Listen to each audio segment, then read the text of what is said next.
മാണിയുടെ റബ്ബർ നയത്തിനെതിരെ കേരള കോൺഗ്രസിൽ ജോസഫ് വിഭാഗത്തിന്റെ പടയൊരുക്കം. ജോസ് കെ മാണിയുടെ നിരാഹാര സമരത്തെ ജോസഫ് വിഭാഗം നേതാക്കൾ പുച്ഛിച്ചു തള്ളി. കർഷകനെ രക്ഷിക്കാൻ ഫലപ്രദമായ ഇടപെടലുണ്ടായില്ലെങ്കിൽ നിയമസഭാ തെരഞ്ഞെടുപ്പിൽ ഉൾപ്പെടെ ഗുരുതരമായ പ്രത്യാഘാതമുണ്ടാകുമെന്ന് Kerala Congress general secretary P C. Joseph റിപ്പോർട്ടറോട് പറഞ്ഞു. റബ്ബർ വിലയിടിവിനെ തുടർന്ന് കർഷകർ കടുത്ത ദുരിതത്തിലായിട്ടും കർഷകരുടെ പാർട്ടിയെന്ന് അവകാശപ്പെടുന്ന കേരള കോൺഗ്രസ് തങ്ങളെ കൈവിട്ടുവെന്നാണ് കർഷകരുടെ പൊതുനിലപാട്. ഈ സാഹചര്യത്തിലാണ് നേതൃത്വത്തിനെതിരെ ജോസഫ് വിഭാഗം പ്രവർത്തകരും നേതാക്കളും രംഗത്തെത്തിയത്.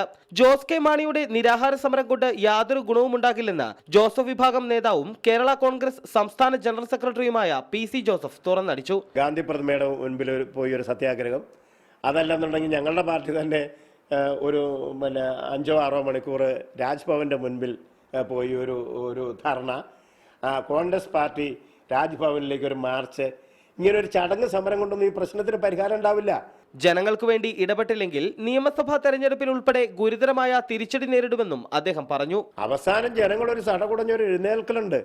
ആ സടകുടഞ്ഞ എഴുന്നേൽക്കലിൽ എന്തൊക്കെ ഒഴുകിപ്പോകും, ആരൊക്കെ തള്ളിപ്പോകുന്നൊന്നും പറയാൻ പറ്റില്ല. അത് ഏതായാലും ജനങ്ങൾക്കൊരു സഹിക്കുന്നതിനൊരു അതിരില്ലേ. ഞങ്ങൾ അഭിപ്രായമാരാഞ്ഞ ജോസഫ് വിഭാഗം നേതാക്കൾ പ്രകടിപ്പിച്ചത് ഇതേ വികാരം തന്നെയായിരുന്നു. ശക്തമായ ജനകീയ പ്രക്ഷോഭങ്ങൾ തുടർന്നെങ്കിൽ മാത്രമേ റബ്ബർ കർഷകന്റെ പ്രശ്നങ്ങൾക്ക് ശാശ്വത പരിഹാരം കാണാൻ സാധിക്കൂ. ഈ യാഥാർത്ഥ്യം അറിഞ്ഞിട്ടും രാഷ്ട്രീയ പാർട്ടികൾ എന്തുകൊണ്ട് റബ്ബർ കർഷകന് വേണ്ടി സംസാരിക്കാൻ തയ്യാറാകുന്നില്ല എന്നുള്ളത് പൊതുജനം പരിശോധനയ്ക്ക് വിധേയമാക്കണം. ക്യാമറാമാൻ എബിൻ സാബുവിനൊപ്പം യദു നാരായണൻ, റിപ്പോർട്ടർ, ഇടുക്കി.